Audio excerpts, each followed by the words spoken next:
Hi everybody, I hope you're all doing really well. Back today to do the Booktube Embarrassment Tag. This was created by Andy over at Really Random Reads and is basically talking about all of those moments to do with your reading, documenting your reading, where maybe a little bit of embarrassment comes up. Maybe you have a few moments where you're cringing about something you're doing, something the author's doing, all those kinds of things. I saw this video floating around and thought it would be interesting to talk about embarrassment and reading, and I also think I've gone on a bit of a journey when it comes to being embarrassed about what I read. I think especially having this YouTube channel, I've grown less embarrassed about certain things that I read, but that's not to say it's always perfect. There's still definitely moments where I'm like, oh, should people see me reading that? So without much further ado, let's just get straight on to these questions.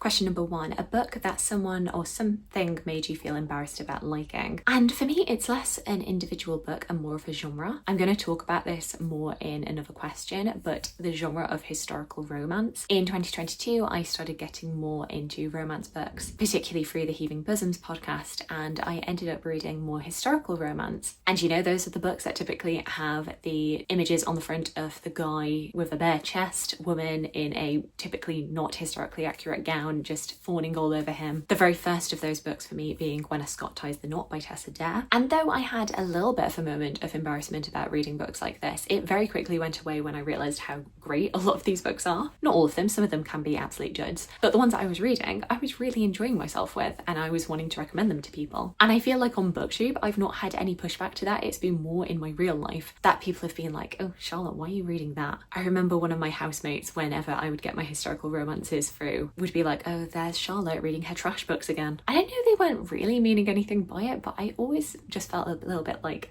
why do you have that feeling? Why should I be embarrassed about these? I also had it with my sister with chick lit, which by the way is a term that I actually don't really care about. I know a lot of people say that chick lit is demeaning, and I guess I understand why, but I also don't feel any embarrassment about either reading chick lit or saying that it's a genre that I like. But I remember my sister looking at my bookshelves and being like, oh, it's always interesting to see how you've got all of these like very intellectual books and then you've got Sophie Kinsella, as if there is a certain type of book that I shouldn't be reading. And yeah, I feel like it's something that I felt more embarrassed about a few years ago, and now I'm not. I feel like I should just be able to read what I want to read. And you know what? Sometimes I'm not feeling like reading chunky tomes of historical non-fiction. Question number two is a book you're embarrassed about completely missing the point of. I can't remember a book where I completely missed the point of it, but I do remember one where I ended up mixing up crucial plot details, and that meant that I misunderstood the book. And that was through watching the adaptation at the same time as reading it. And that one will be North and South by Elizabeth Gaskell. The first time that I read North and South, I also at the same time was watching the corresponding episodes of the BBC miniseries. And the introduction of John Thornton, who is our male love interest, is very different in the series as it is in the book. In the book, he is all lovely, you know, quiet and brooding, but lovely. Whereas in the TV series, he's played by Richard Armitage and he is an absolute heartthrob. But I hope it's understandable why I was turned off that his introduction was beating up a worker. Granted, the reason he was doing so was because the worker was smoking on the property, and that could have endangered the lives of his workers. But still, I'm a very anti-violent person, so seeing our male love interest displaying any sort of violence, I was like, oh, why should I like this man? But because I was reading the book at the same time as watching the show, I kind of conflated the two in my head and actually said in a video, one of my most popular videos, by the way, about all the Victorian fiction that I've read, that I didn't like North and South because I couldn't get on board with the love interest, and that was because of the fact that he beat up a worker. But that does not exist in the books. I went back very, very quickly and realised, oh, I've mixed things up. And now I love North and South, I love John Thornton, and I feel a little bit silly. So that's definitely a little Booktube embarrassment moment. But it's fine, I quickly rectified it. Question number three is a book you've been embarrassed or would be embarrassed to be seen reading in public. And for me, one of my historical interests is history of sex and sexuality. It's something that I find really fascinating and I like to read about, but sometimes I can forget that some of the books in that genre are not necessarily safe for public consumption, and one of those was Harlots, Whores and Hackabouts by Kate Lister, which is a history of sex work. And if the title of that was not enough to cause a little bit of public eyebrow raising, then the actual content of the book itself, which is very visual, definitely did. And I just, you know, I'm going about my life, I just throw whatever book it is I'm reading in my bag, and it's not until I take it out that I'm like, huh, maybe the grannies on the bus did not consent to this reading material. But I learned an important lesson that day, and it's also the reason that I didn't read Museum Bums on public transport. Though I will say, I wasn't shy about showing this book off to everybody at the Booktube book crawl. I saw this book and I was just showing it to everybody like, look what I bought! So, you know, my embarrassment only extends so far. Question number 4, a book you'd be embarrassed or hesitate to buy in public. This one happened very, very recently, and it's on the same topic of history of sex and sexuality, and it is Sex Tips from 1894,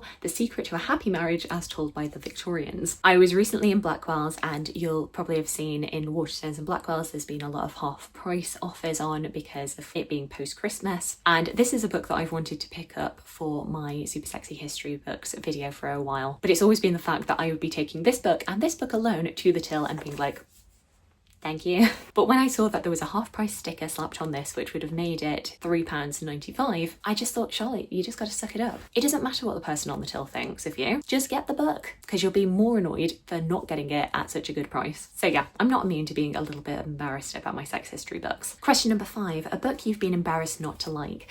Now, I don't typically get embarrassed about not liking books that other people do, but I do cringe at the potential reaction. Most recently, I DNF'd Jonathan Strange and Mr. Norrell by Susanna Clarke, and just generally have found Susanna Clarke's books, including Piranesi, to just not be my cup of tea, and I know the reaction is always going to be, no, you just don't get them. And maybe that's true, but also I can't deny if the third book in a row that I've read of her I've not really enjoyed. Maybe she's just not an author for me. Question number 6, a book cover you find embarrassing.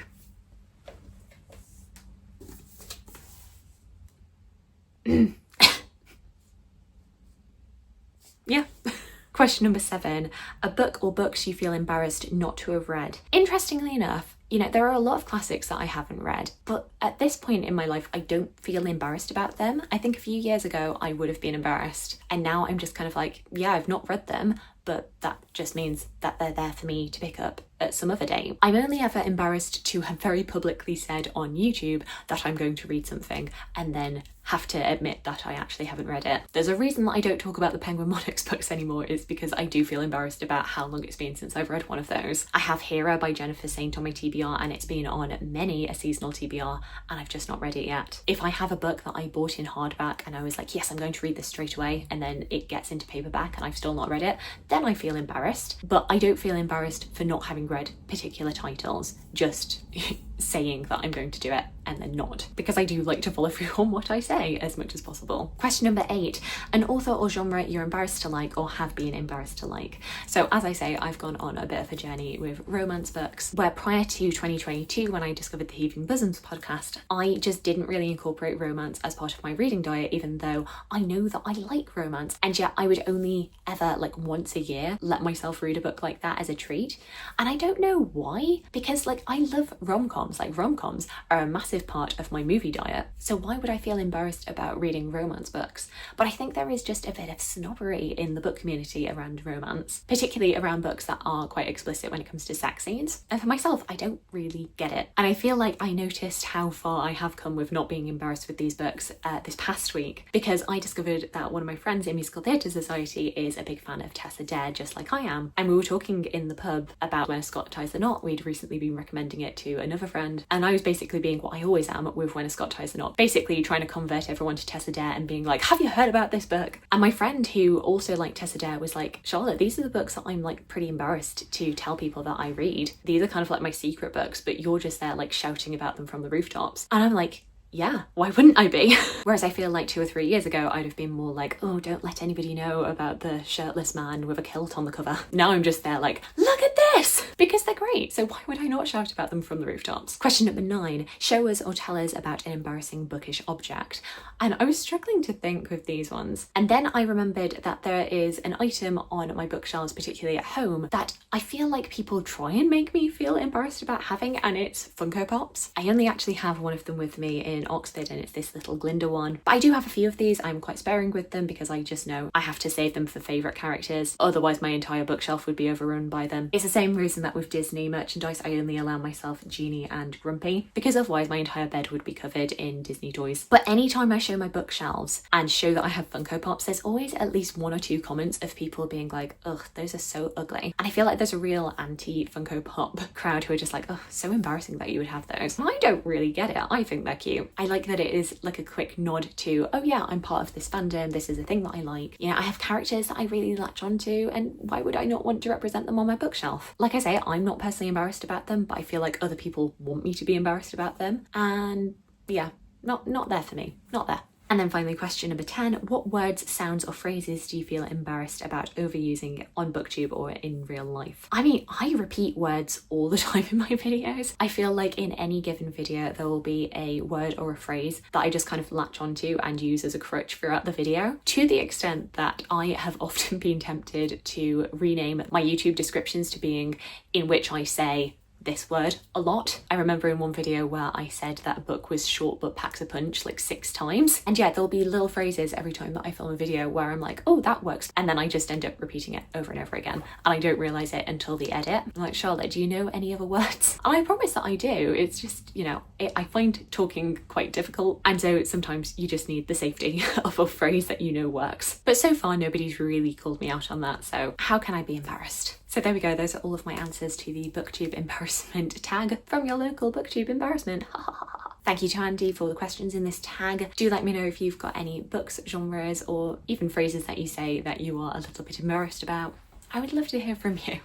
I hope you're having a fantastic, fantastic day, and I look forward to talking to you again soon. Thanks. Bye.